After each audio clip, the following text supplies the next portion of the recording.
You ready? Pronto. Começou. Olá, eu sou o Carlos e esse é algum episódio que eu perdi o número, deve ser o 6º ou 7º, da segunda temporada de Sessões de Engenharia. E nesse episódio nós iremos conversar sobre pipelines e as práticas relacionadas à pipeline e qualquer coisa relacionada à pipeline. E eu trouxe aqui 3 caras para conversar com vocês e vou deixar eles se apresentarem, mas vamos lá em ordem alfabética. Vamos lá, quem é o primeiro aí? É o Guto, né? Vamos lá. Então, olá, pessoas. Eu sou Guto Carvalho, moro em Brasília. Sou jovem, muito jovem ainda, tá? Só para falar para vocês. Estou aí na estrada já tem uns 25 anos, na área de infraestrutura, nos últimos 10 anos brincando aí com esse negócio de DevOps. Nos últimos 2, agora eu virei um tal de Platform Engineer, seja lá o que isso for. Continuo fazendo a mesma coisa, mas tudo bem. E vim hoje aqui participar e tentar compartilhar um pouquinho do que eu aprendi sobre pipelines. E vamos lá, vamos nessa. Vai, Hugo. É o Hugo? Quem é o Hugo? Eu sou o Hugo, eu tô aí, a mesma coisa do Guto. Comecei a trabalhar lá para a volta de 2007, agora sou Senior SRE. Que bonito! Hoje eu cuido de Bare Metal e OpenStack e a gente tá se aventurando aí nas coisas loucas no Bare Metal. Tava lá cortando mato junto comigo, lembro dele. Vai, Sérgio. Boa. Sérgio Soares aqui, pessoal. Hoje eu sou SRE, mas também aí comecei mexendo também um pouco em on-premise ali, mexendo em hack. Então daí depois aprendi a cuidar de Hyper-V, fazer virtualização um pouquinho, desde que comecei minha carreira ali. Depois fui para trabalhar como desenvolvedor. Trabalhei como Javeiro um tempo, sofrendo um pouco ali, até me encontrar de volta ali no universo de infra e, de fato, virar Cloud Engineer. E aí, hoje, como SRE, para daqui a pouco como Platform Engineer também, né? Mas aí eu também estou há uns 10, 12 anos aí nessa estrada, um pouco menos de tempo, mas estou aqui para aprender também. E o pessoal aqui sempre me ensina muito, cara. Né? Tá bom participar aqui com o Carlos e com todo mundo. Beleza. Então vamos à primeira pergunta, uma pergunta bem genérica aí. Imagina que eu, sei lá, sou a tia de vocês e eu quero saber o que é pipeline. Aí fica à vontade de responder, não precisa ser em ordem alfabética essa parte. 2 ou 1. É pipeline para o senhor Hugo Prudente. Vamos lá, Hugo. A pipeline, para mim, é a sequência de entrega de alguma coisa. Pode ser a infraestrutura, pode ser produto, pode ser software, as etapas entre o ponto A e o ponto B e tudo que você precisa sair no caminho. É como se fosse o Waze falando para você para onde você tem que ir. Ele fala, vira à esquerda, vira à direita, aí você vira errado. Aí ele fala, não, você tem que ir para o outro lado. Cara, você está indo para o lugar errado. Então, é o guia que você vai colocar no seu negócio para garantir que do ponto A ao ponto B você segue o mesmo padrão sempre para não errar o caminho de casa. Senhor Sérgio Soares. Do meu ponto de vista ali, talvez é sistematização de um procedimento que a gente tem roteirizado já, né? Então, dentro de uma empresa, a gente tem objetivos, tem entregáveis ali, e geralmente a gente tem algum roteiro, algum passo a passo de como isso é feito, como isso é gerenciado. E quando a gente fala de pipeline, é quando a gente talvez está sistematizando essas etapas, né? Quando a gente está colocando elas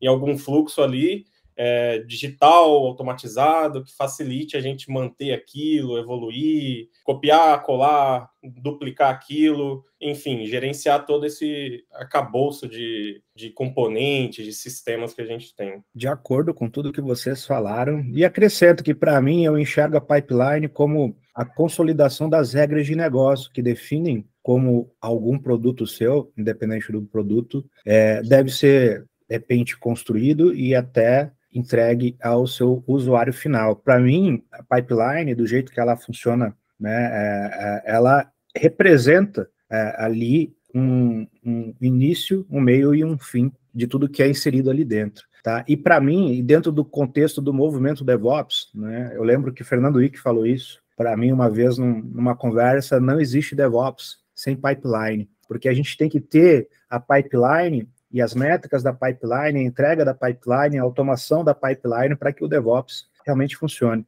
E eu digo uma coisa além disso, que eu acho que aí a experiência que traz para a gente, pipeline para mim só está bem feita quando ela trabalha para você e não o contrário, entendeu?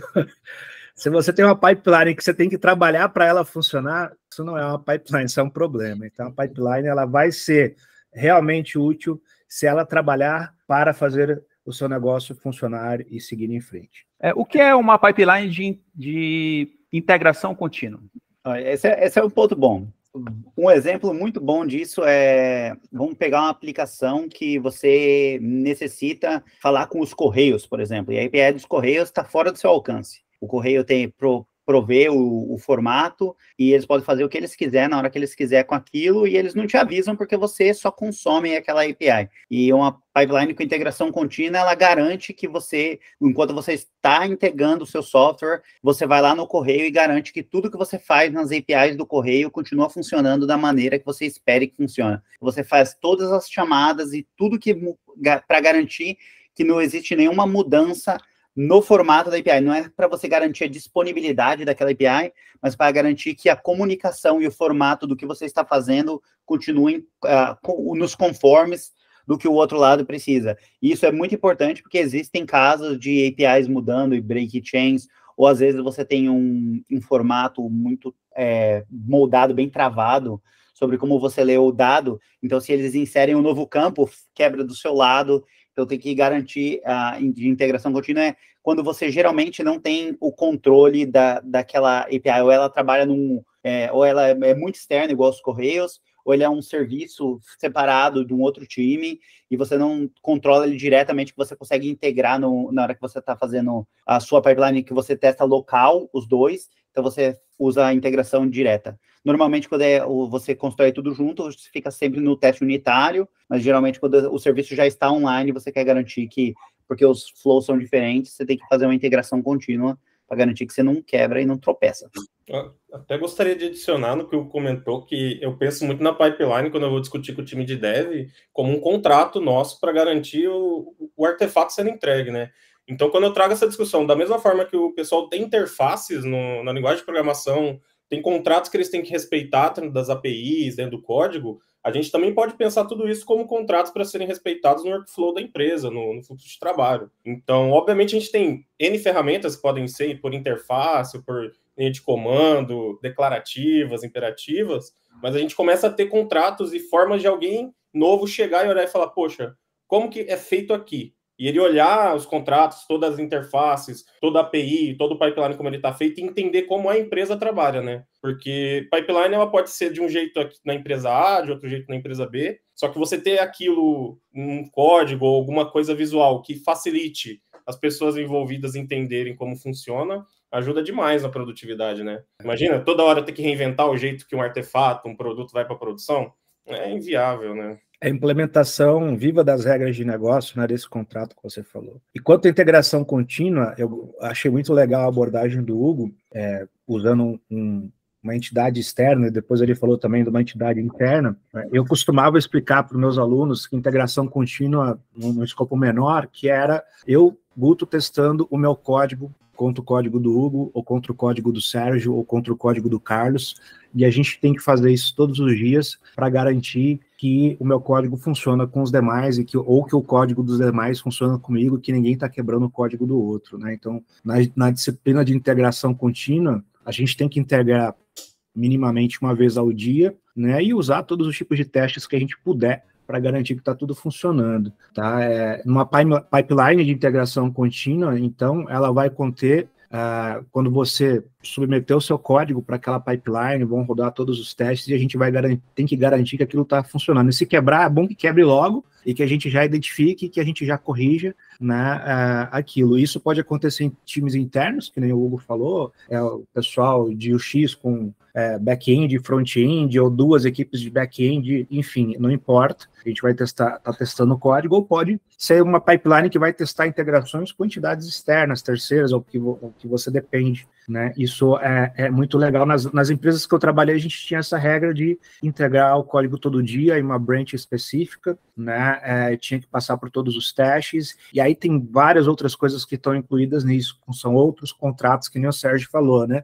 Você vai entregar um código, ele tem que estar dentro do padrão, dentro do modelo, dentro das guidelines, tem que ter um certo percentual de testes, de cobertura de testes, né, para que a disciplina ali de integração contínua funcione corretamente. É assim que, pelo menos, eu enxergo e tentava explicar para o pessoal.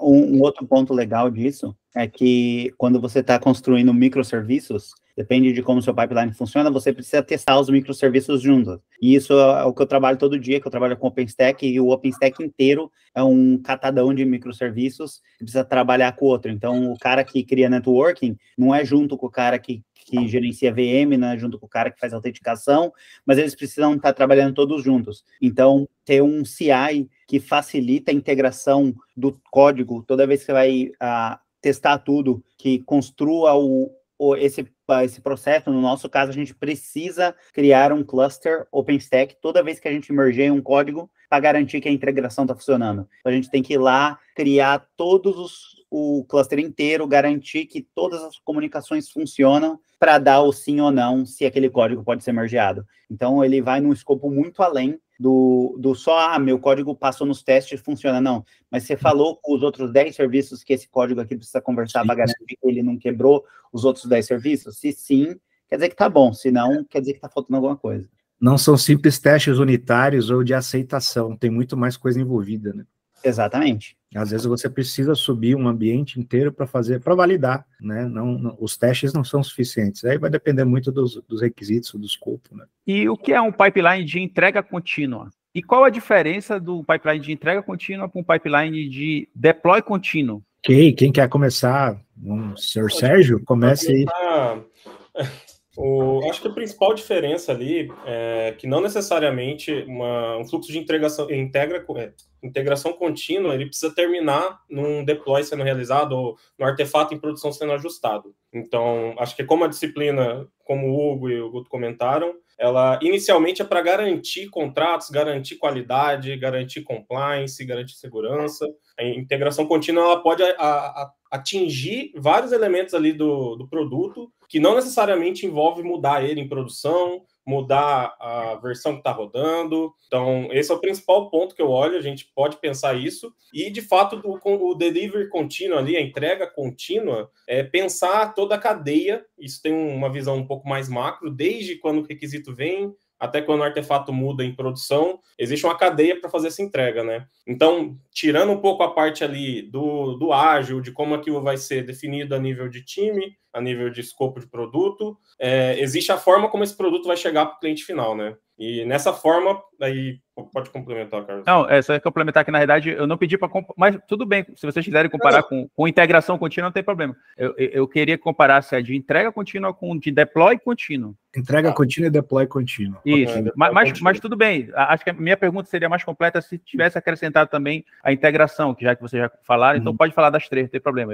O erro foi meu, desculpe. A gente acaba separando um pouco porque tem deploy contínuo e entrega contínua, são coisas que podem ser complementares ali, mas um tá dentro do outro, pelo menos a minha visão. Mas assim, só finalizando, tem a integração contínua, que é o artefato, pode culminar ou não num deploy, né? E o deploy contínuo é você conseguir, sem a necessidade de você orquestrar várias pessoas, chamar um warm para conseguir mudar o artefato em produção, você conseguir ter esse artefato ajustado ali, mudado, a API, o seu back-end, o seu front, de forma que você não gere disrupção, né? Então, gerar o mínimo de disrupção possível nos seus clientes, conseguir que eles tenham a estabilidade e conseguir traquear se aquilo está, de fato, funcionando da maneira esperada, né? Então, como que você põe uma feature nova e sabe que essa feature está funcionando ou não? Como você sabe que seu artefato funcionou ou não, né? Então, tem toda uma disciplina para você conseguir fazer os deploys e garantir que eles estão funcionando ali conforme planejado, né? Um ponto interessante para adicionar aí é que na entrega contínua, você continua gerando os artefatos, gerando todo mundo, por exemplo, no mundo do Docker, você continua buildando o seu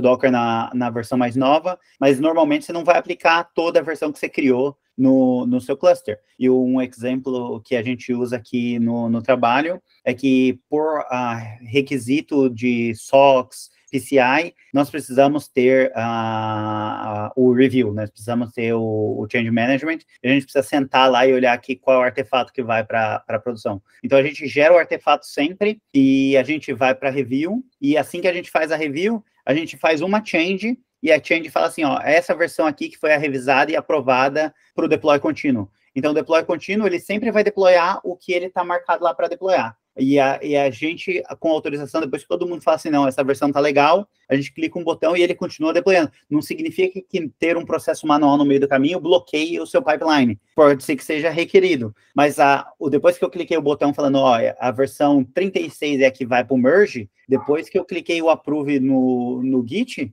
o resto faz sozinho. Então, todos os meus clusters recebem todas as versões, tudo bonitinho, mas eu tive que ter um review, um processo que teve que chamar 2 stakeholders, o gerente de PO, todo mundo sentar, todo mundo falar por que sua change é bonitinha e ela é cheirosinha.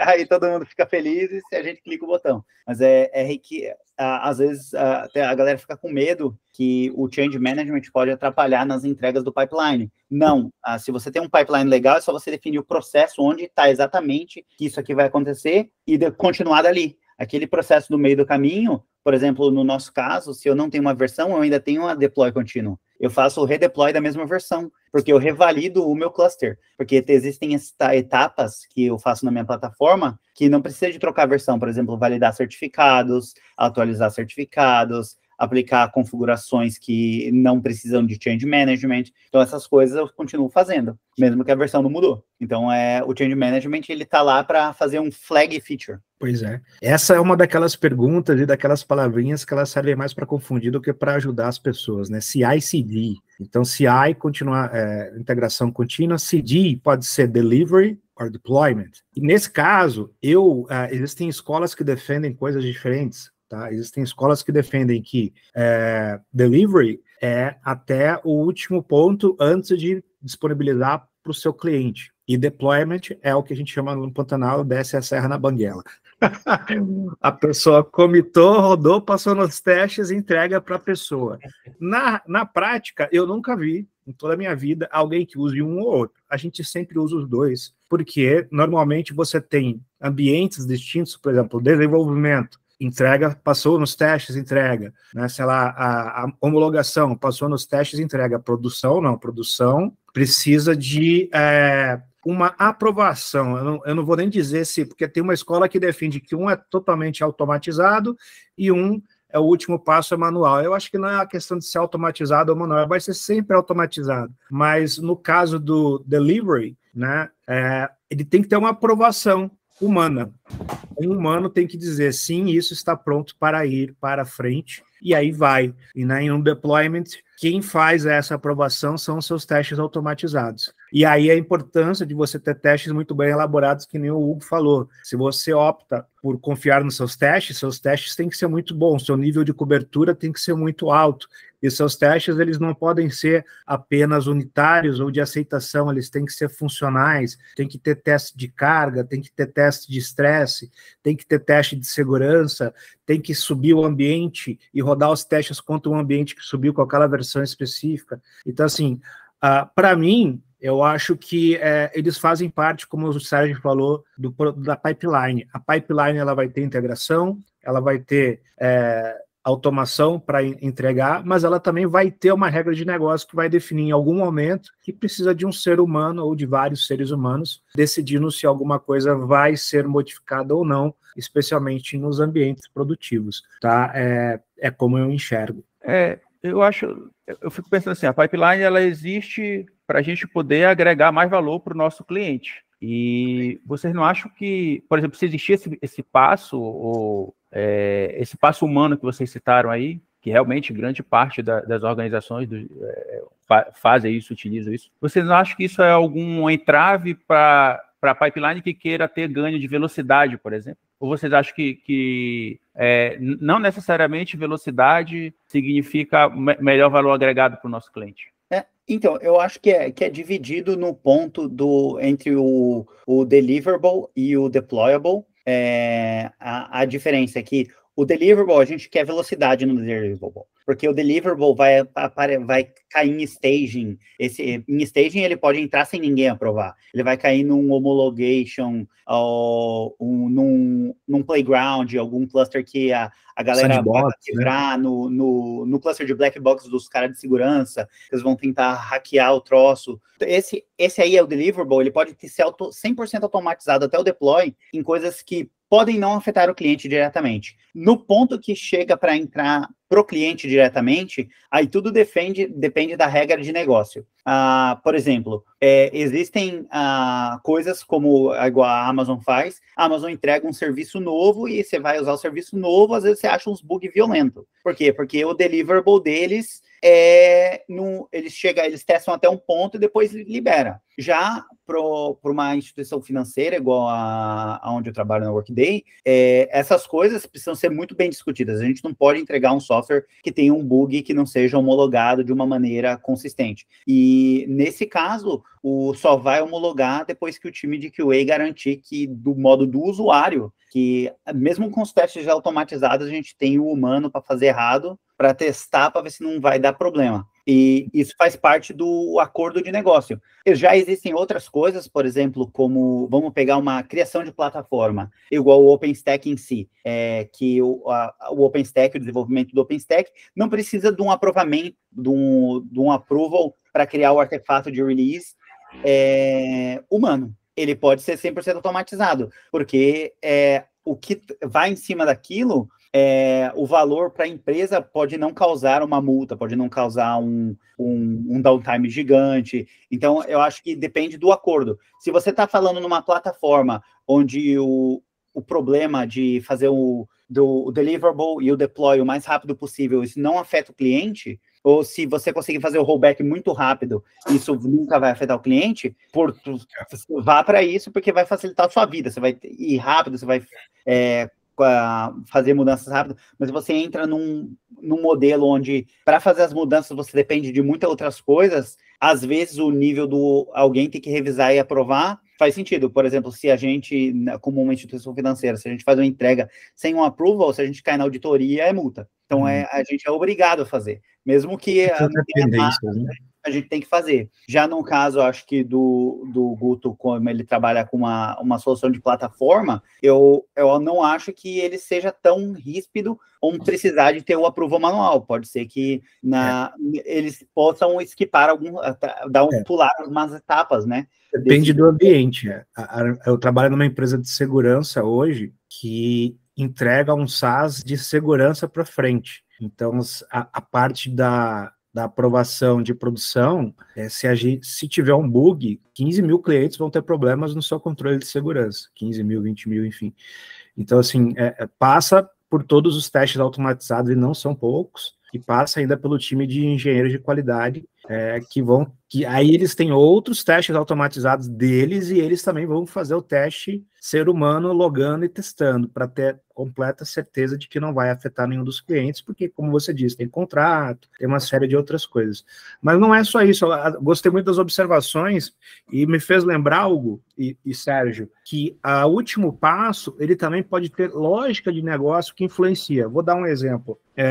Algumas redes sociais, quando elas vão fazer uma determinada publicação de uma versão nova, eles podem usar a estratégia de deploys como canário, né? Onde eles vão ter que parar e definir, olha, isso aqui eu vou liberar só para o pessoal na cidade do Carlos testar hoje, essa versão, né? Essa outra versão aqui eu vou liberar para a equipe do Hugo, que está lá na Irlanda, né? Então você pode ter estratégias de deploy que vão requerer, sim, uma inteligência humana que vai tomar uma certa decisão para qual região, para qual grupo de usuários, para qual grupo de clientes que eu vou disponibilizar essa versão que tem uma feature específica. E às vezes não precisa ser nem especificamente o deploy, às vezes já está deployado e você vai habilitar uma feature flag para alguém, né? Então tem várias estratégias nessa última milha que às vezes não é simplesmente trocar o ponto jar lá na ponta, lá no servidor, né? Tem muita coisa envolvida, balanceamento de carga, distribuição geográfica, né? E até em alguns casos geopolítica, né? Em países que tem grandes firewalls aí que a gente também tem que às vezes ter procedimentos adicionais quando vai fazer uma publicação para aquele determinado país.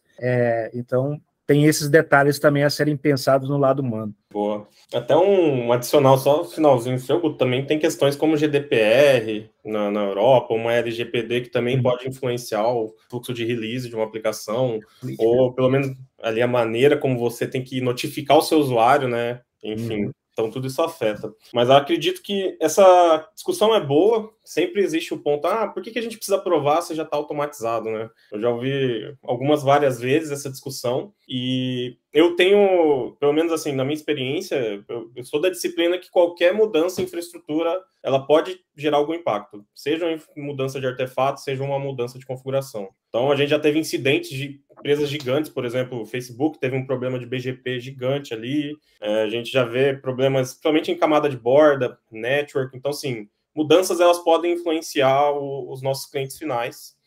O quanto a gente está preparado para lidar com essas mudanças, saber que elas aconteceram, eu acho que o que define se vale ou não ter esse processo. Então, a gente também tem mudança, por exemplo, em como a gente distribui o nosso serviço. Então, tem quem distribui um binário, por exemplo, o OpenStack é um binário. Então, assim, existe um fluxo de release para ele um pouco diferente de uma API, de um back-end, de um gateway de pagamento. Então, assim, como que eu faço rollback de um binário que eu já distribuí e mais de 10 mil pessoas já baixaram e talvez alguém já está utilizando? Ou já está rodando há um ano no mercado?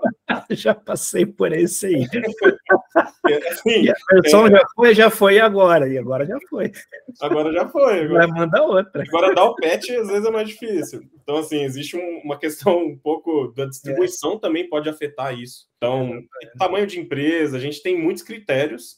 No geral, eu acredito que a aprovação manual ela não é uma etapa manual, a aprovação de alguém ir lá. Ela é um consentimento do time de que aquilo está disponível. E muitas vezes é o momento em que os stakeholders, não necessariamente stakeholder, mas PO, outras pessoas do negócio, eles estão consentindo que a release vai ser realizada, né? Então não é só um buy-in do pessoal de TI ali, está subindo change, está subindo mudanças. E a pipeline ela não vai conseguir fazer determinadas análises de negócio, né? Ela tem uma regra quase matemática do que ela tem que fazer ali. Então, se você requer na última milha uma análise de negócio, essa realmente tem que ser feita por humanos enquanto a IA não chega lá. Mas Sérgio e Carlos, olha que coisa interessante, nós estamos em 2023 e um comentário do Sérgio foi muito bacana, que ele falou assim, teve um problema grande de BGP numa Big Tech aí, e a pessoa pode estar se perguntando, mas o que essa pessoa está falando de um problema de BGP numa conversa de pipeline?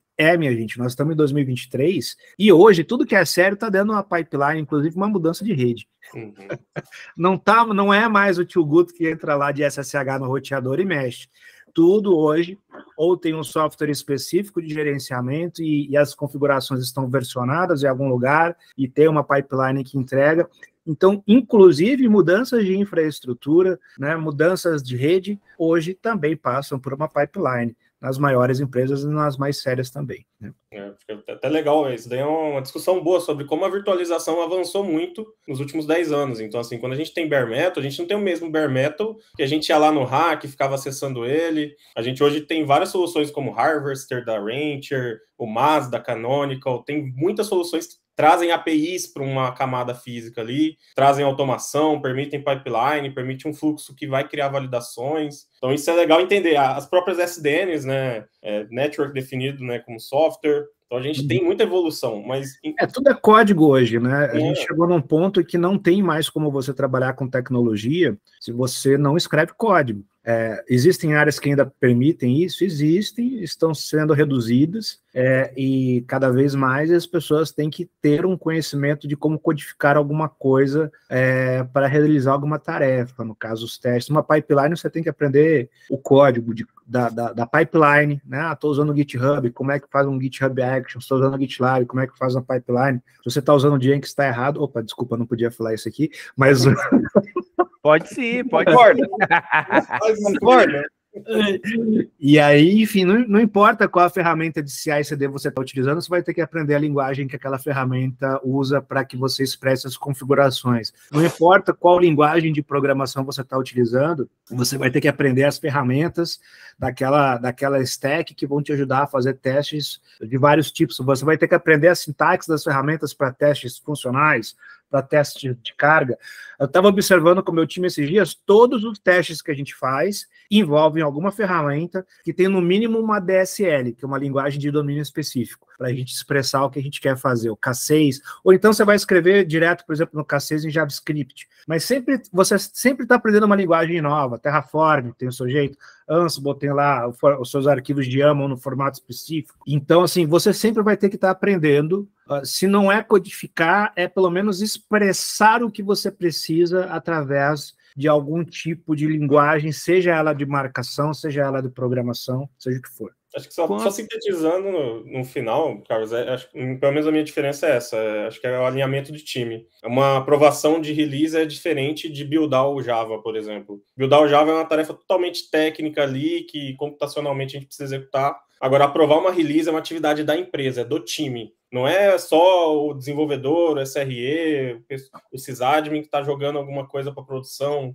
É a empresa que está evoluindo o produto. Então, eu vejo que existe essa diferença. Beleza. E quando que uma pipeline, imagina que a gente não estou construindo a pipeline, vocês não estão construindo a pipeline, já existe a pipeline, está tudo funcionando da forma ideal, da forma correta, mas quando que acontece um problema, assim, na pipeline, e como tunar, né? Como fazer o tuning para resolver esse problema, ou para melhorar os objetivos da pipeline? Deixa eu ver se eu entendi a pergunta. Houve um problema na pipeline e você precisa...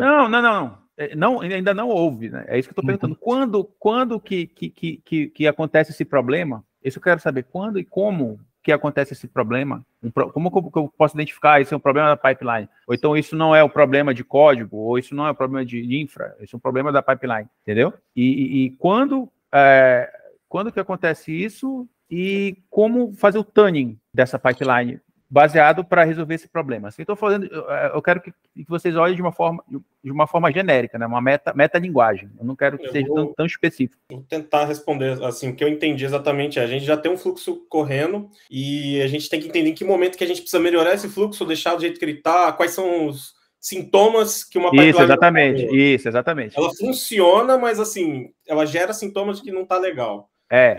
Exatamente. Vou falar do meu ponto de vista aí, talvez hoje, nos últimos 2 anos, eu tenho trabalhado mais com a parte de pipeline também, está sendo mais o meu core no dia a dia, além de um pouco de arquitetura. É nítido que uma pipeline ela pode estar funcionando, mas ela pode não estar atingindo os benefícios do time. Então, por quê? Principalmente por talvez um desconhecimento ou não terem se discutido os contratos, o que a pipeline deveria atingir.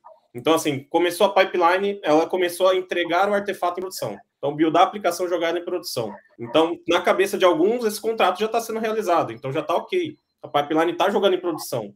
Mas é aquilo que o Guto e o Hugo falaram muito e que é muito importante. Em que momento que essa pipeline está realizando o teste? Em que momento que ela está garantindo que não está inserindo uma CVE, sabe? No momento do build ali, no momento da integração. Em que momento que ela garante que o código não está gerando um memory leak. Então, assim, existem vários conceitos que podem ser analisados. Então, obviamente, no dia a dia, a gente tem que revisitar nossas pipes, entender se os conceitos que ela está validando, o que ela está verificando se está certo, se está errado, se está de acordo com o nível de qualidade que a gente quer para o software, para o produto. Então, acho que vale a pena sempre olhar. Eu tive esse cenário, a gente tinha pipelines aqui que funcionavam, faziam deploy, mas elas não estavam realizando o teste, não tinha coverage de lint, não tinha vários desses, obviamente, critérios novos que a gente ia adicionando, mas a gente precisa levar isso para o time. E isso é muito um trabalho do time ali de infraestrutura, seja SRE, Platform, sysadmin, aí o pessoal que lida com essas pipes, de trazer essa conversa, porque a gente não precisa ter um problema, a pipeline não precisa estar dando erro para a gente melhorar ela. A gente não precisa esperar passar 5 anos com a mesma pipe para descobrir que ela está fazendo build com um CVE muito grave para a tecnologia, para tudo que está ali, né? Então, eu acho que esse fluxo ele tem que acontecer com o time de dev e ele é contínuo. Então, a gente vai revisitando, melhorando. Então, sintomas a gente talvez não sinta. Às vezes, a pipeline vai estar lenta. Então, é mais uma questão de desempenho, mas não necessariamente uma questão de qualidade, né? Que o pessoal vai reclamar. Complementando, né, o que o Sérgio falou, é uma coisa que todo mundo esquece, é que você precisa medir sua pipeline. Você precisa entender o que sua pipeline faz. No nosso caso, a nossa pipeline é dividida entre a pipeline que faz o build, que é a parte do CI inteiro, que a gente usa Azul CI, a gente não usa Jenkins, a gente usa Azul CI. Não conheço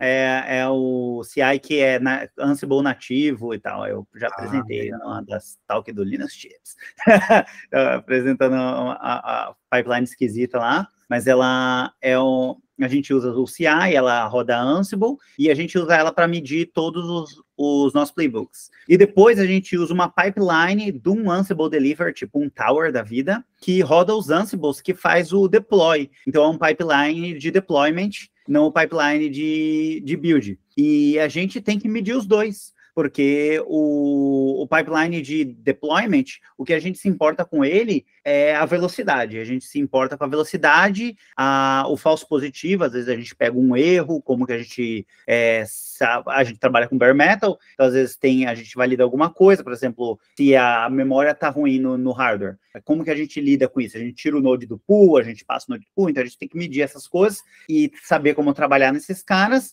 Já a nossa pipeline do build é a pipeline que a gente quer adicionar coverage, a gente quer adicionar teste, a gente quer adicionar image scan, e às vezes essas pipelines, elas não têm tudo no nosso controle. Um exemplo disso que o Sérgio falou é que o image scan, para a gente, na nossa pipeline, ele não é nosso. A gente faz o upload do artefato do container, e esse upload do artefato, a gente só recebe um sim ou não do nosso time de Artifactory, que faz o scan da imagem. Então, meu build, ele manda o negócio e eu recebo um sim ou não depois que ele fez o scan, falando que está válido ou não. Então, faz parte do meu pipeline analisar o resultado do Artifactory. Eu não preciso eu mesmo rodar uma tool que faz o scan da imagem para mim, porque os padrões vêm do time de segurança e eles que são responsáveis. Então, eu só preciso qualificar bem e eu preciso medir. Então, eu preciso medir se o Artifactory está me dando a resposta em tempo hábil, se eu estou promovendo tudo em tempo hábil,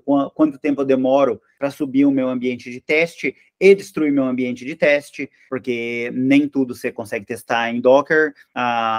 Hoje em dia, 90% das aplicações são escritas em Docker, mas, por exemplo, se você vai testar BGP, cara, você não consegue testar software de BGP você precisa subir umas VM, configurar um Virtual Lab, com Virtual Tor, então um monte de malabarismo que você precisa fazer para brincar com esse negócio. Então, você precisa subir um lab, às vezes demora 20 minutos para você só criar o lab para testar o que você está desenvolvendo. E depois você traz tudo, destrói tudo e vai para a próxima. Então, existem vários pontos. Então, é importante medir a pipeline para você saber o que você precisa melhorar. Então, você precisa saber quantos scans estão falhando, se você tem um alerta, tipo, se for warning, você não precisa parar seu pipeline, mas quando você começar a ter um erro, tipo, você vê crítico, seu pipeline não funciona mais. Mas quando aparecer o warning, você pode ter um número, tipo, quando eu tiver 30 warnings, eu vou começar a atualizar uns pacotes aqui para diminuir a quantidade de warning que eu estou recebendo. Pode ser que as coisas ficaram muito desatualizadas, mas não significa que seja um impeditivo.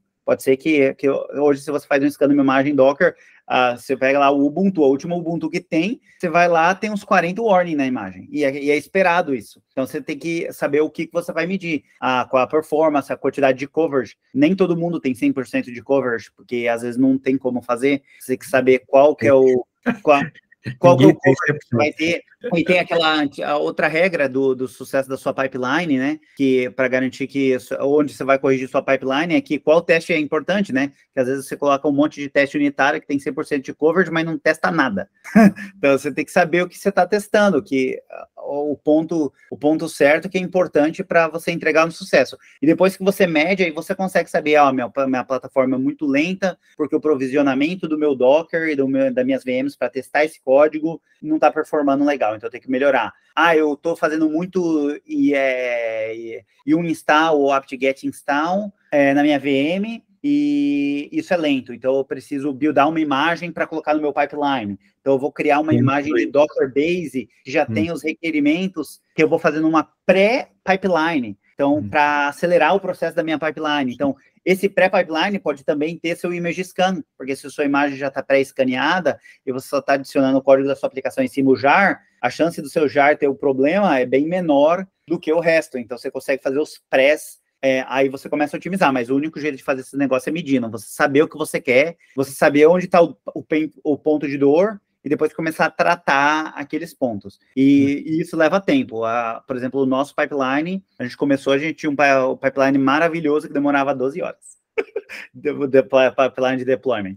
E hoje o nosso pipeline de deployment está em 6. Dá para melhorar ainda, mas a gente começou a medir, aí a gente mediu tudo, a gente viu todas as tasks do Ansible de deploy que poderiam ser refatoradas para evitar o skip, porque o skip estava deixando muito lento. Aí quando a gente refatorou, o negócio ficou muito mais rápido. Então, às vezes você coloca o código para garantir muito sucesso, com muito try, muito rescue, e aquilo lá deixa o negócio lento. Então, às vezes você tem que ser mais assertivo e respeitar mais o processo do que você está fazendo, que é o trade-off, né? A gente trocou a velocidade pela estabilidade, só que no final era muito lento. Então, a gente teve que diminuir a estabilidade para ganhar velocidade e tratar os falsos positivos de outra maneira. Então, existem várias maneiras de medir. E o medir é bem chato, porque a galera de observabilidade sabe que medir certo é difícil, porque você coleta muito dado e às vezes você não sabe o que fazer com ele, e isso também serve no pipeline, o que você está buildando, a quantidade de sucesso, a quantidade de falha. Às vezes, se você nunca teve um erro no seu pipeline, é bom você checar lá, para saber se está fazendo alguma coisa, porque 100% de sucesso sempre, pode ser que nunca errou um linter. Pô, ninguém nunca mandou espaço errado, você fala, tem alguma coisa errada, aí vai ver a task do linter, está escrito linter spec. Então não checa o linter. O linter sempre... Então, você tem que checar essas coisas, porque às vezes é importante você revalidar. Você ir lá e dar aquela olhadinha, falar, vamos ver essa pipeline aqui, vamos ver esse tox, vamos ver esse groove aqui, o que ele está fazendo?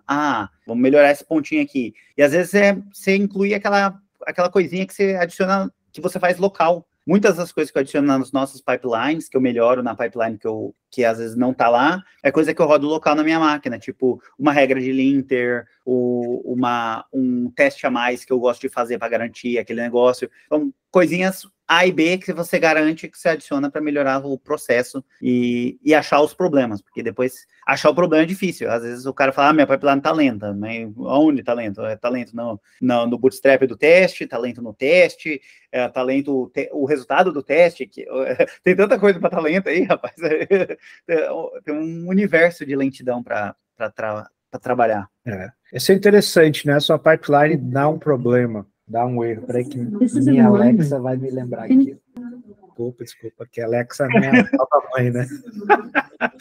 Mas essa pipeline é o seguinte, sobre a questão de erros, né? A pipeline, ela é o seu contrato. Ela está entregando o que está no seu contrato, que nem o Sérgio falou? Sim, então ela está funcionando. Não, então vamos rever o que pode estar acontecendo.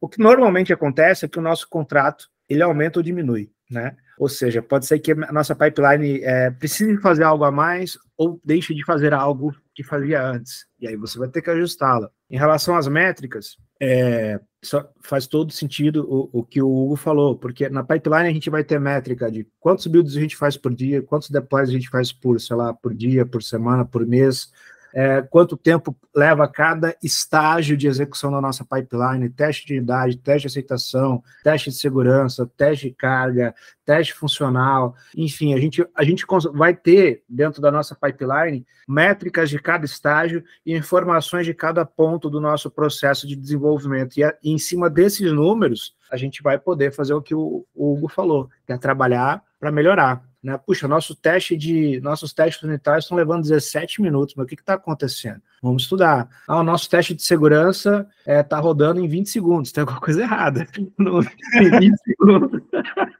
Não deu nem tempo de subir o Docker, sei lá, enfim. Então, tudo isso vai ter indicadores para você entender o que está acontecendo e, a partir dessas informações, você vai conseguir construir estratégias e tomar decisões para melhorar a sua pipeline. A pipeline, normalmente, quando ela dá um erro na pipeline. Já peguei, expirou um token, aí em alguma parte da pipeline que ela tinha que fazer alguma coisa que dependia de um token, vai quebrar. E aí você tem duas coisas. Primeiro, você renova o token. O token da AWS, o token da Terraform Cloud, sei lá de qual todo, Docker Hub. Algum token expirou porque você não estava tomando controle disso e na sua pipeline quebrou. Então, primeiro você vai corrigir aquilo e depois você vai ter que tomar uma ação para que aquilo não ocorra mais. Então, primeiro passo, renova o token. Segundo passo, abre um ticket e fala, galera, isso não pode mais acontecer, vamos resolver.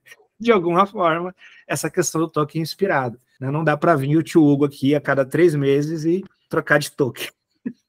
No dia que ele tira férias, ele esquece quem vai trocar o token. Ninguém. Então, então, sempre tem esses pequenos ajustes que a gente tem que fazer. Vamos trocar a ferramenta que faz teste de segurança. A gente estava usando um SaaS que executa o Claire, agora a gente vai mudar para um SaaS da Aquasec que executa o Triv. Beleza, é um ajuste que tu vai fazer. Né? Às vezes você tem que fazer ajuste por causa de budget, às vezes você tem que fazer ajuste por causa da disponibilidade do provedor. Né? Você fala assim, esse provedor caiu várias vezes esse mês em momentos críticos que a gente precisava, sei lá, baixar a nossa imagem Docker de lá e não conseguia. Ou então subir a nossa imagem Docker para lá e não conseguia, então vamos trocar o provedor. Então, ela é o seu contrato vivo, mas ela também está em constante ajuste, porque o seu contrato ele não é escrito em pedra, né? Então, você tem que ter muito carinho, muito cuidado, né? E está trabalhando sempre para ter uma pipeline melhor, mais madura, com mais cobertura, mais eficiente, para que o negócio da sua empresa ou do seu governo, de onde for, funcione da melhor forma possível. Legal. E aqui vai a última pergunta técnica, né, sobre o assunto. Eu gostaria que vocês contassem algum caso de vocês, um caso complexo, né, tipo uma experiência complexa com pipeline, assim, ou seja criando, seja dando manutenção. Fica à vontade. Está recente, ainda está acontecendo. Vai terminar de acontecer na segunda. Não, eu lembro da última vez que eu te convidei, cara, que tu não pôde vir porque tu tava no incidente, mano. O Hugo é o baú da desgraça. Você pode perguntar que ele vai ter cada uma aí dentro. Nós trabalhamos quando a gente faz, isso é comum, né? A gente faz OpenStack, mas, por exemplo, quando você está fazendo Kubernetes, você também faz isso na mão. Você vai lá e está configurando o seu Kubernetes, você vai lá e pega a configuração do seu cluster que você vai aplicar no seu KubeADM, ou no seu COPS, ou no seu... Não importa o gerenciador que você está usando, você configura uma regrinha lá e fala qual é o IP, qual é o range de CIDR que você vai usar para garantir que você não está conflitando com o interno de algum Docker, coisas padrões, né? E você faz várias configuraçõezinhas. E é uma coisa que é bem difícil você validar configuração manual. É praticamente impossível. Porque você não sabe o que você vai ter lá. O padrão é muito complexo. Qual é o CIDR que você vai colocar lá? Qual é o CIDR válido?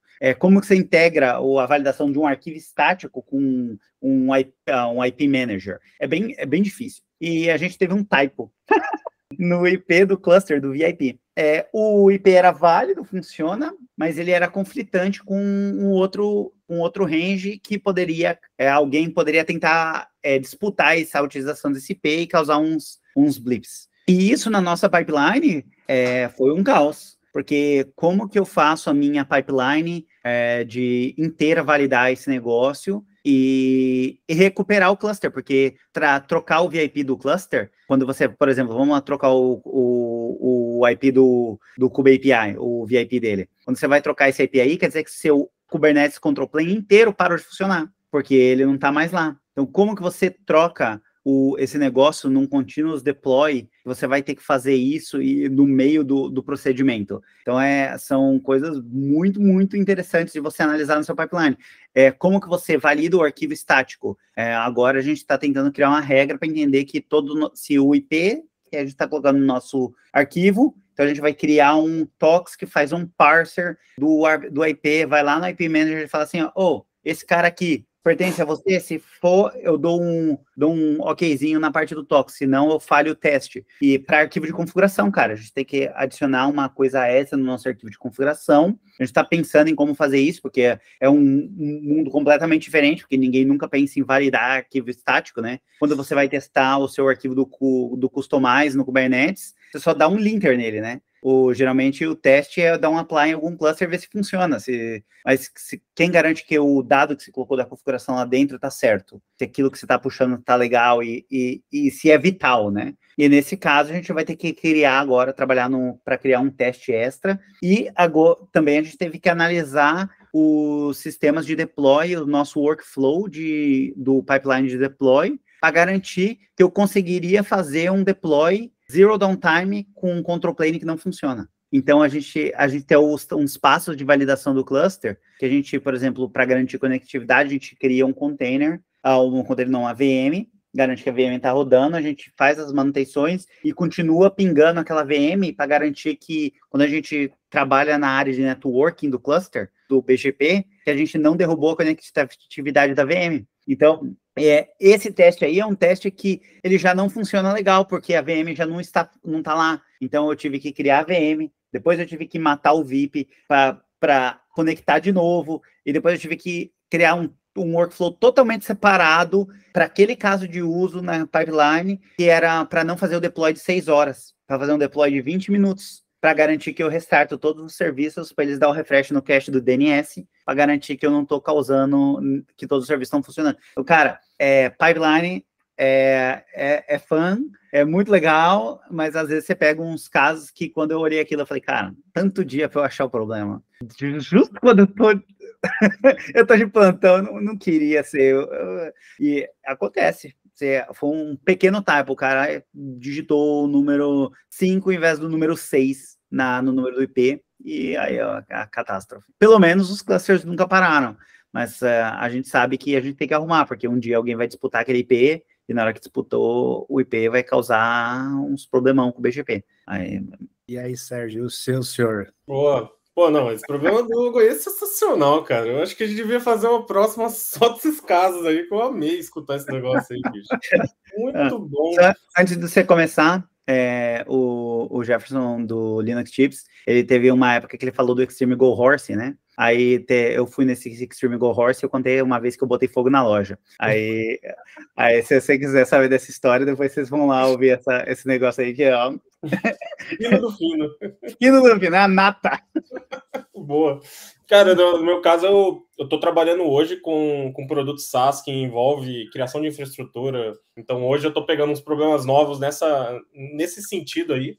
Geralmente, os problemas que eu peguei como desenvolvimento de Web API, né, que é o tradicional, muitos estão envolvidos ali na parte de configuração também. Então, assim, tem algum template engine envolvido, tem uma linguagem de INI ali, uma definição de config que pode afetar a aplicação em produção.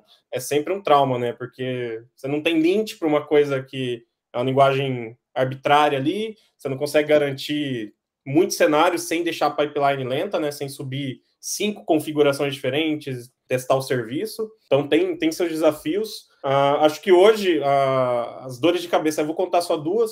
A de Web API, acho que a maior parte ali, alguns vão ficar tristes comigo, mas é com JavaScript, porque quando você começa a trabalhar com dezenas de registros diferentes, tanto públicos quanto privados, e tendo que garantir isso dentro de container, então você tem que criar um back-end em JavaScript, e ele precisa carregar de diversos registries. Você tem muitas etapas que você tem que garantir ali para configurar o seu npm-rc, e esse npm-rc ele tem que estar corretamente configurado, senão você não builda a sua aplicação. Fora que você tem que garantir a sanitização disso, né? Porque se você deixar qualquer credential, alguma coisa dentro do seu npm-rc, isso pode ser leak dentro do container. Então, existe aí muitas falhas. Pegar até um scan de imagem pública, o pessoal deixa um token de um registro privado dentro do container, porque é mais prático colocar lá. E fazer o build fora e colocar dentro do container é traumático, né? Se quem quiser testar, instala alguma aplicação de médio tamanho com NPM e tenta dar o copy do download modules para dentro do container. Ele vai entender que a viabilidade técnica disso é muito baixa. É quase um exercício hérculo ali que você conseguir fazer. Então, assim, meus desafios foram nessa parte de integração, né?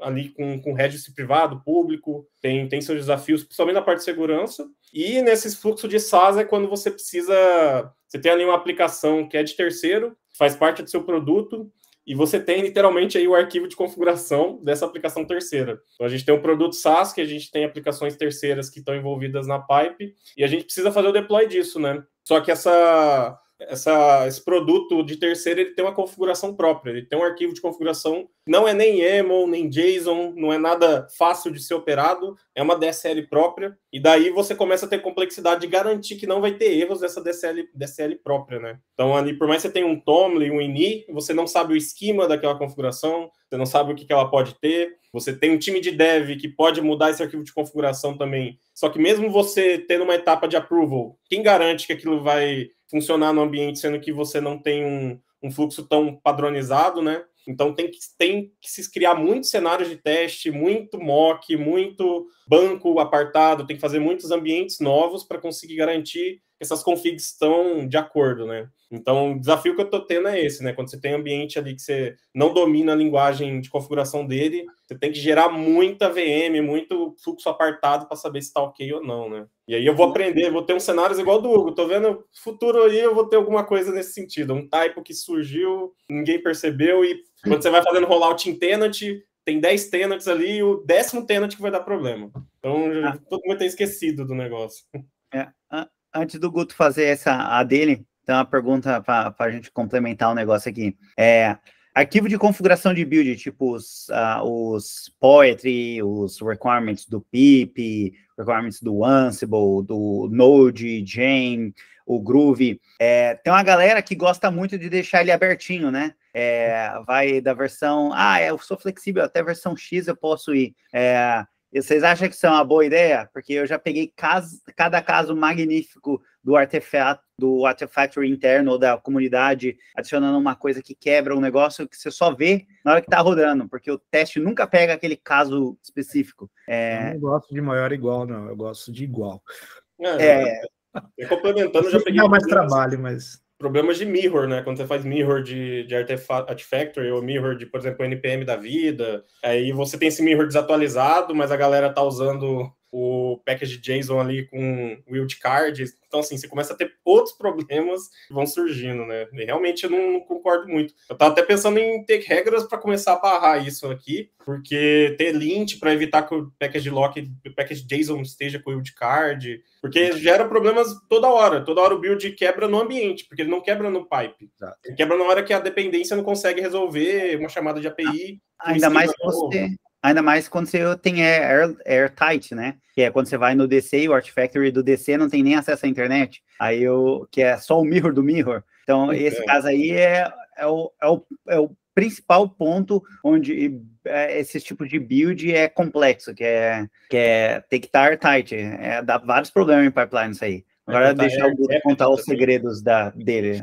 O pessoal que está assistindo aí, que não sabe o que é airtight, basicamente você não tem internet no seu cliente, né? Acho que é airgapped. Airgapped. Então, assim, você tem que fazer tudo sem internet, né?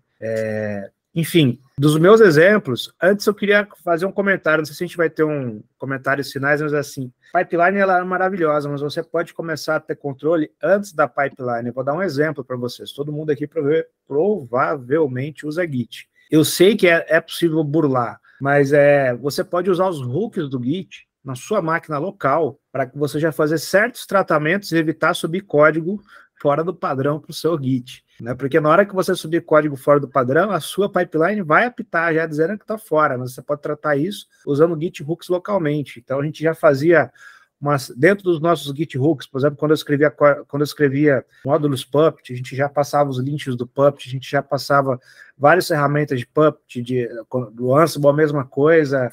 Está escrevendo em Python ou em Ruby, você pode checar também muita coisa localmente antes de dar o commit. E aí, se não passa nesses testes, nem deixa commitar o Git. Guto, mas é só você ir lá e remover. Sim, é verdade, mas se você tem um acordo com a sua equipe, vamos deixar essa primeira linha de tratamento aqui na máquina local para a gente começar a subir um código com mais qualidade. Isso é um ponto. Em relação a pipelines com problemas, eu já vi de tudo. Uns recentes que eu vi, vocês podem perceber que eu, Guto, sou um cara muito focado em coisas on-premises, né? Eu gosto de ter controle das minhas coisas. Guto, por que você é assim? Vou dar alguns exemplos. Cliente meu, baixando imagem meu cliente tinha um repositório de artefatos na empresa dele, foi eu que subi, e eu falei, vamos usar o repositório de artefatos como proxy cache no meio do caminho. Não, vamos baixar direto do repositório público, né? Um dia eu cheguei lá, o cliente desesperado, não estava conseguindo fazer nada, não conseguia mais baixar a imagem do Docker Hub. O que aconteceu? Estourou o rate limit, né? Estourou o rate limit, Falei, agora você estourou o rate limit, irmão, e agora você espera, porque não tem jeito. Eu falei para você, vamos fazer um cache local, vamos baixar essas... Ou então, se não vai fazer o cache, você cria o seu próprio repositório de imagens, que você usa para fazer aquele build. O cara faz o build 175 vezes por dia, e 175 vezes ele baixa da internet. A mesma versão, a mesma imagem. E aí, quando a internet fala assim, não quero mais, a pessoa não tem o que fazer, né? Então, você tem que tomar certos cuidados, né? Se você está no ambiente air gap, você tem que ter isso obrigatoriamente, você não vai ter internet. Então, assim, para você conseguir garantir que a sua pipeline funcione 100%, né, você tem que tomar os cuidados que você tem controle em boa parte da cadeia. Tem lugares que não tem como você ter controle, que são serviços de terceiro.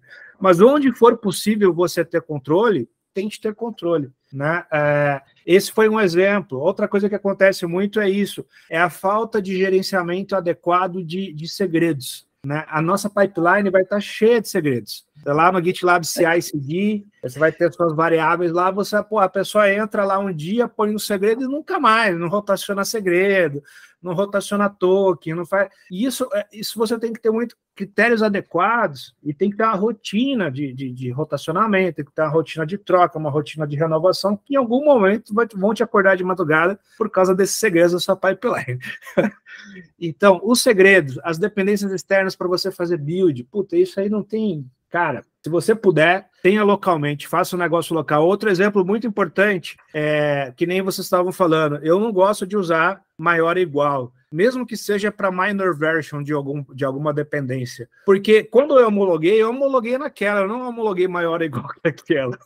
Então eu homologuei naquela, vai que o cara faz alguma coisa errada no pacote dele e é um negócio da comunidade. Vocês lembram quando o cara apagou o repositório Node dele? Um monte de cliente me ligou, não builda. Eu falei, pô, tinha que ser Node, vamos ver o que aconteceu. O sujeitinho apagou o repositório dele. Aí eu virei para os clientes e falei assim, vocês têm backup dessa dependência aí? A gente sobe aí no Nexus da vida. Não, só tinha na internet. Falei, bom, então você depende da internet. Se a internet não tiver, você não builda, né, cara? Então, assim, já pararam para pensar nisso? Minha empresa está buildando. Acabou a internet. Então, acabou a internet significa vamos parar todos os times da empresa, é isso? Ou seus times conseguem continuar trabalhando e fazendo builds?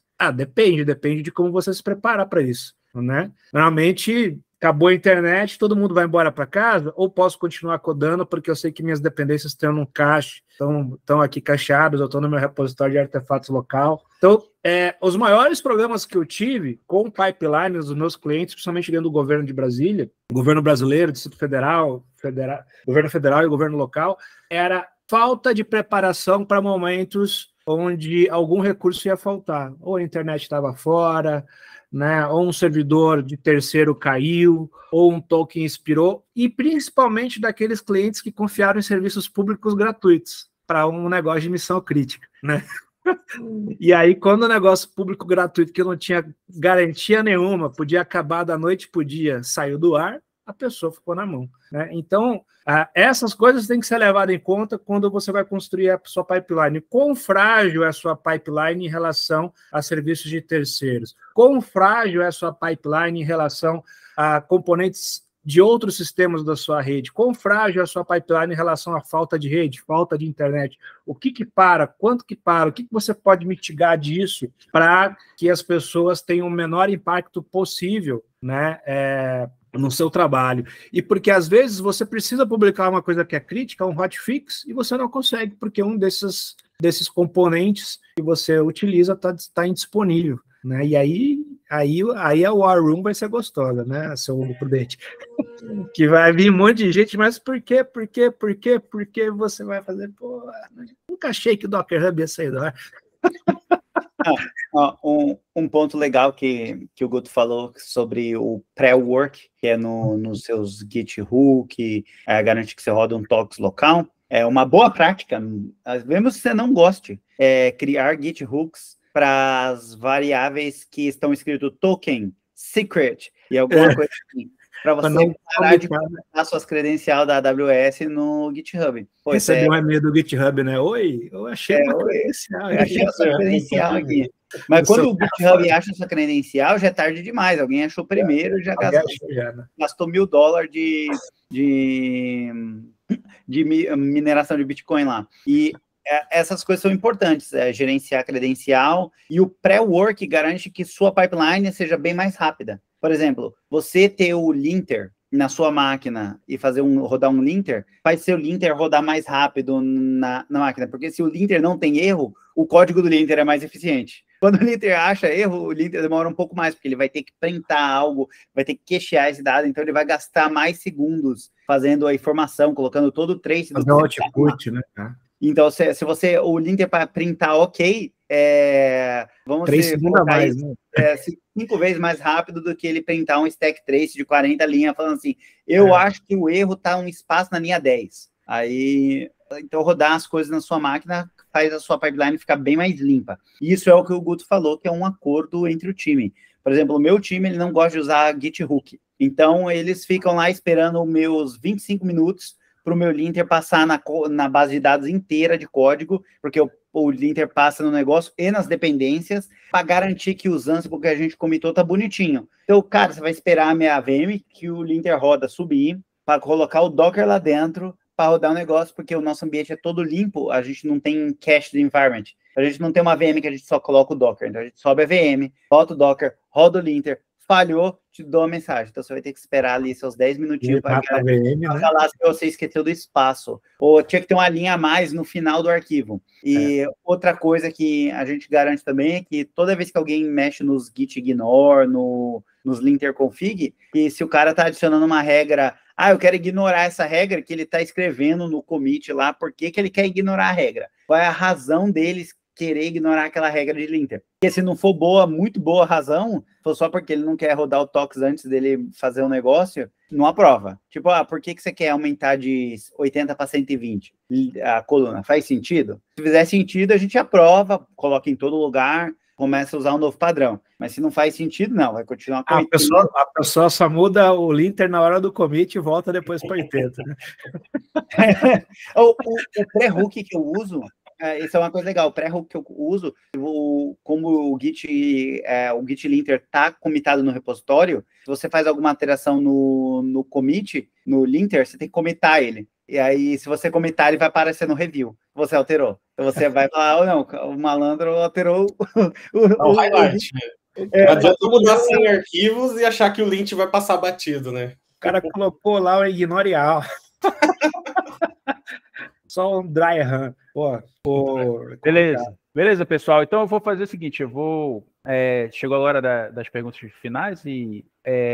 primeiro, eu queria que vocês dessem uma sugestão de livro, né? Ou pode ser site ou algo parecido relacionado a esse assunto que a gente está comentando. E como sugestão do Guto, e até adiantou, vou deixar aí aberto para os outros dois também fazer consideração final técnica, né? Sobre o tema, antes de a gente ir para as próximas perguntas. Vamos lá. Então, sugestão de livro e observações finais sobre o tema. Fica à vontade aí. Vamos lá, Hugo, começa contigo. Comigo, faz tempo que eu não vejo um livro de pipeline. Nossa, ultimamente eu estou usando as pipelines tão específicas para casos de uso tão específico que é bem, bem difícil, mas uma coisa que eu gostaria de recomendar é na pipeline que eu estou usando, que é o ZooCI, mas é um conceito muito legal para galera checar na documentação do ZooCI, é o conceito de gating, que é bem diferente das outras pipelines. Eu vou dar um overview aqui mais ou menos do que é. Hoje, quando você faz um commit, você cria o seu review, você faz o teste daquilo, e vamos supor que o Guto está trabalhando no main também, fazendo a mesma coisa, e na hora de testar, as nossas changes não são testadas juntas. Então, eu e ele vamos tentar mergear ao mesmo tempo, e pode não ter conflito, e pode mergear e elas não serem compatíveis. E o conceito de gating que o ZooCI traz, ele força um encadeamento de pipeline. Então, se eu comitei e o Guto comitou, ele vai lá e organiza os commits e testa a minha change junto com a do Guto, uma atrás da outra no mesmo deploy, para garantir que elas são compatíveis e elas se validam. Porque, às vezes, quando elas foram testadas individuais, depois que mergiu, elas nunca foram testadas juntas. E, geralmente, a galera tem o que faz o versionamento, depois que foi para o main, não faz o full teste, às vezes faz um teste mais minimizado, porque o teste pesado fica no pull request para agilizar o processo. Então, é um conceito muito legal que é bom a galera olhar, e é muito bom para quem trabalha com muito microserviço, você fazer essas changes ferramentada. O Guto perguntou qual é o nome da plataforma aqui, aí eu vou mandar aqui, aí depois o Carlos vai lá e faz um negócio maravilhoso, coloca uma imagem bonita, chama ZoolCI, ZUUL-CI.org, aí é a ferramenta.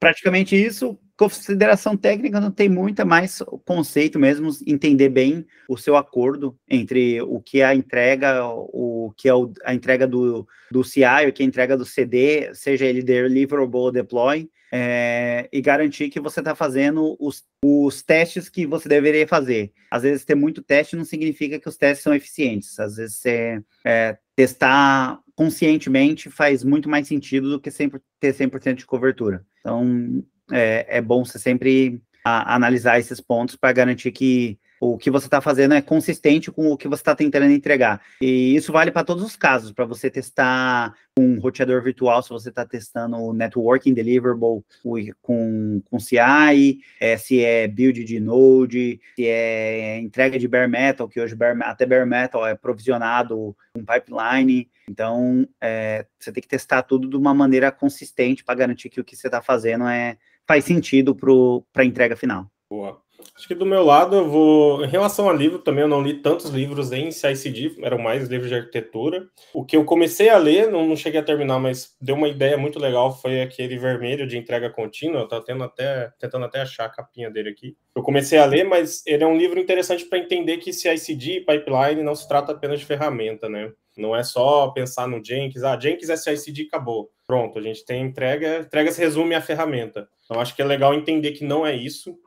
Você pode ter um especialista na ferramenta, se você não entender o valor que ela está entregando ali para o time, você não vai conseguir negociar com a sua gestão, com os seus stakeholders, com o pessoal, para adotar essa ferramenta. Então, é algo que é um desafio ali. E o que eu acho que vale entender é quando você precisa pôr produtos no ar, né? Então, acho que o principal aprendizado, ele vai no dia a dia, ele vai quando você precisa, por exemplo, colocar a sua API em produção. Então, existem vários materiais ali, muitos exemplos de como é feito. Vale também experimentar ferramentas diferentes, né? Falando na parte técnica, eu acho que buscar material das empresas, como, por exemplo, GitLab tem muito material sobre pipeline, GitHub Actions já tem um material, então, para iniciar é bacana, mas entender que pipeline não é mágico. Se você sabe o que é uma RCE, né, um Remote Code Execution, você entende que pipeline é só um sugar com algumas coisas bonitinhas para uma RCE. É isso. Bom, livros eu não vou lembrar muito bem de cabeça, nenhum nome de livro, não vou lembrar mesmo. Mas as recomendações que eu faço para vocês trabalharem com sucesso num time que entrega software de forma automatizada é que o time faça os acordos que têm que ser feitos. E os acordos começam desde a parte da automação. Como vocês vão fazer a automação? Qual é o padrão que vocês vão seguir na automação? Depois, como é que vocês vão salvar esse código? Qual é o padrão que vocês vão usar para versionar o código da automação? Depois, qual é a ferramenta que vocês vão utilizar para construir a pipeline de vocês? Existem N ferramentas, né? E eu recomendo que usem as modernas que já foram criadas pensando nisso, porque existem ferramentas muito antigas que eram apenas ferramentas de jobs, que foram adaptadas para ser CI, mas não CI/CD, mas não são especializadas. Então, faça os acordos. Vamos usar tal ferramenta. Como que a gente vai usar tal ferramenta? Quais os padrões que a gente vai usar? Crie um template, tá? Ou crie vários templates que casem com a maioria dos seus cenários, né? E reuse esses templates para o seu software. Construa a sua pipeline pensando não em testes apenas testar o código, mas testar toda a cadeia. Né? Você tem que testar o código, sim. Você tem que garantir que vai fazer o build, sim. Você tem que garantir que aquele que você buildou funciona. Você tem que empacotar aquilo para uma imagem Docker em pacote, teste a imagem Docker, suba aquela imagem Docker, teste a sua aplicação, aí você pode usar testes funcionais, Selenium, GhostJS, o que você quiser, teste a segurança da sua aplicação, das suas dependências, aí você pode ter em outros lugares, em outros estágios, faça testes de carga mínimo. Já peguei muito aqui em Brasília, aplicação que a pessoa falava, tá pronto, vamos subir a aplicação. Colocava 200 conexões simultâneas e capotava. Eu não precisava nem ser um teste de carga, vamos fazer um teste de carga aí, um cluster, não. 200 conexões na aplicação, caía a aplicação. Você pode fazer um teste de carga mínimo, e teste de estresse. Teste de carga é uma coisa, teste de estresse é outra. Você quer estressar a aplicação, existe uma forma específica para você estressar a sua aplicação, tá? Fazendo queries ali complexas, fazendo coisas que vão exigir poder computacional, mas não necessariamente é uma quantidade enorme de conexões, né? Então, e aí não se esqueça de notificar quem tem que ser notificado nos estágios que precisam de notificação. Terminei, coloquei esse artefato no repositório de artefatos, avisa, deu erro, avisa, publicou, avisa, entendeu? Meça a performance, né? Aí teste de performance, né? Meça a performance da aplicação depois que ela subiu, vê se está melhor ou pior que a antiga. Inclusive no Kubernetes você tem ferramentas hoje que são gateways de qualidade, que você define quais são os parâmetros de qualidade esperados daquela aplicação. Aí na hora que ele faz o deploy, se a aplicação não está com os parâmetros de performance corretos, ele faz o rollback para a versão anterior que estava, né? Então, fala assim, essa carry aqui levava 1 segundo, agora está levando 3, então vou voltar para a versão velha.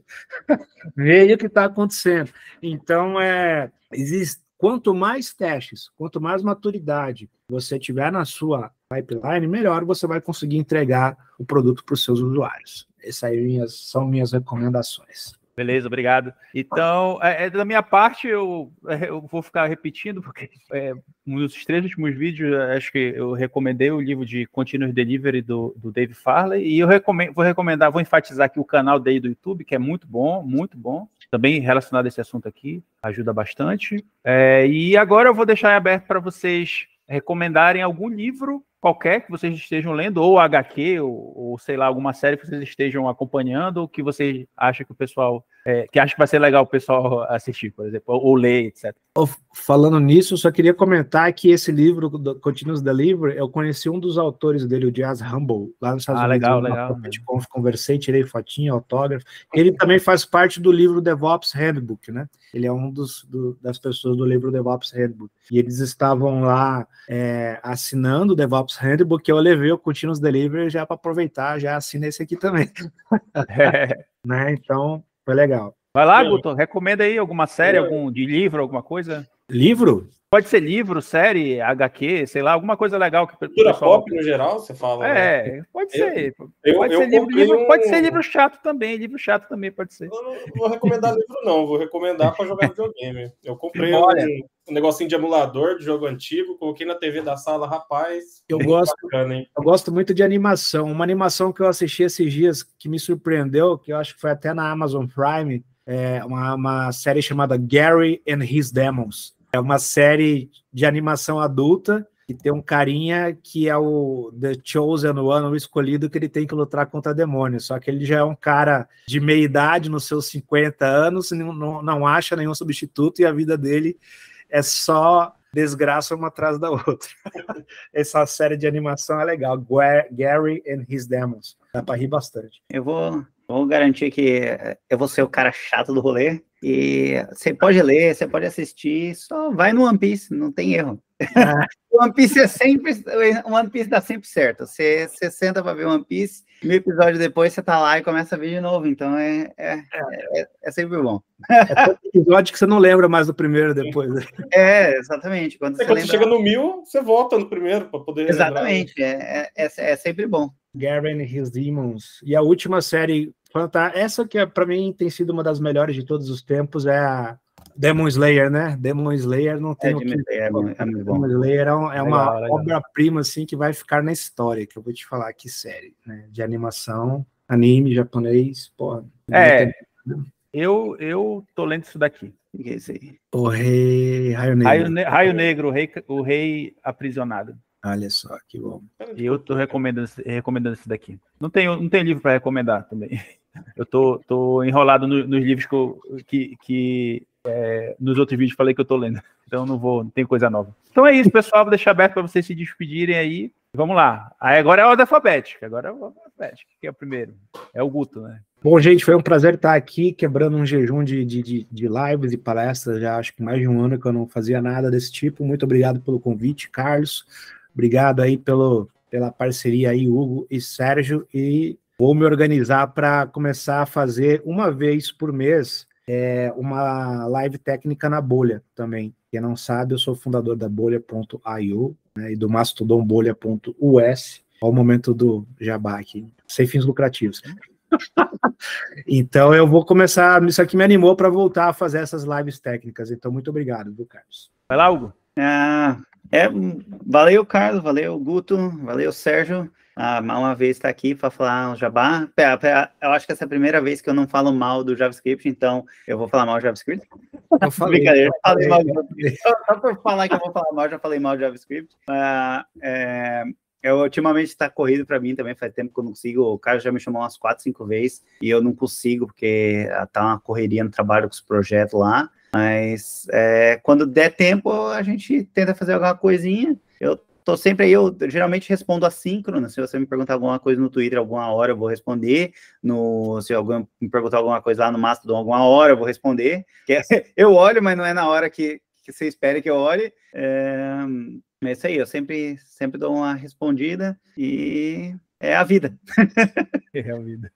Boa. Eu queria agradecer também, o Carlos sempre convida aí, eu sempre fico feliz porque eu me conecto com a galera muito boa, pô. Agradecer aí o Guto e o Hugo também, já conheço o trabalho deles há muito tempo também, sigo aprendendo todo dia aí, pessoal. E sempre eu falo no final dos vídeos, galera, para procurar comunidade. Se você tá se sentindo meio solitário aí no trabalho, você tá achando que não tá discutindo muito parte técnica com a galera mais divertida, vai para a comunidade, procura Twitter, procura os eventos presenciais, procura até os grupos no Mastodon, os grupos em fóruns. Acho que se conectar torna o nosso trabalho um pouco mais significativo ali e entender que, pô, tem gente que passa o mesmo tempo que a gente trabalhando com aquilo, então a gente começa a ter uma similaridade de ideias, começa a ver que tem muitas coisas que a gente está ali amarrado na zona de conforto, às vezes até onde a gente trabalha, e sempre conectar com novas ideias, né? Então isso vai abrir muito a nossa cabeça. Então, galera, conversem. Quem quiser falar aí comigo também no Twitter, hoje eu acabo olhando mais, acabou que só estou usando essa rede social também, mas já tenho login em outras, né? No Mastodon dá para achar também. Mas de resto é isso, galera. Valeu aí. Obrigadão, Carlos. Obrigado, pessoal. Tudo que a gente conversou aqui, todos os termos que a gente usou aqui, eu sempre coloco referência embaixo. Todo o site que a gente citou aqui vai ter referência embaixo, vai ter referência embaixo para a bolha, né, para o link dos perfis deles. E é isso. Eu queria agradecer muito a presença dos senhores. Eu quis dizer que estou muito feliz de ter conversado com vocês três. Foi uma luta eu consegui juntar os três. O Hugo só veio por causa do Guto, porque ele queria fazer um vídeo com o Guto. Vou confessar aqui. Né? Vou entregar. Vou entregar. Quando eu quero gravar o filme, um vídeo de Rush, o Hugo foge. Eu falei, bora te dar uma chance de falar bem de Rush, falar mal de Java, de JavaScript e tudo junto. Eu gostei desse vídeo que a gente falou mal do Java, falou mal do JavaScript, falou mal do Jenkins, são coisas que eu odeio. O Rush é aquela linguagem que se virou contra a comunidade, né? Não pode nem usar mais o nome. E olha que eu queria falar de Rush, porque tem a gente não usa no trabalho, a gente conversa bastante, tem um cara lá que é fanzaço e fica fazendo vários bagulho de Rust. Mas inclusive, viu, Guto, o tema é justamente esse que você citou aí, do vídeo do host, mas do Rust, mas vocês têm que aguardar. Vou falar pro cara assim, ó, nós vamos fazer um evento de Rush. Não, você vai fazer um evento, o nome você não pode usar. Não, mas isso mudou, enfim, que seja. Até mais, pessoal, a gente se vê e muito obrigado. Tchau. Deem tchau aí para vocês aparecerem no final do vídeo. Tchau.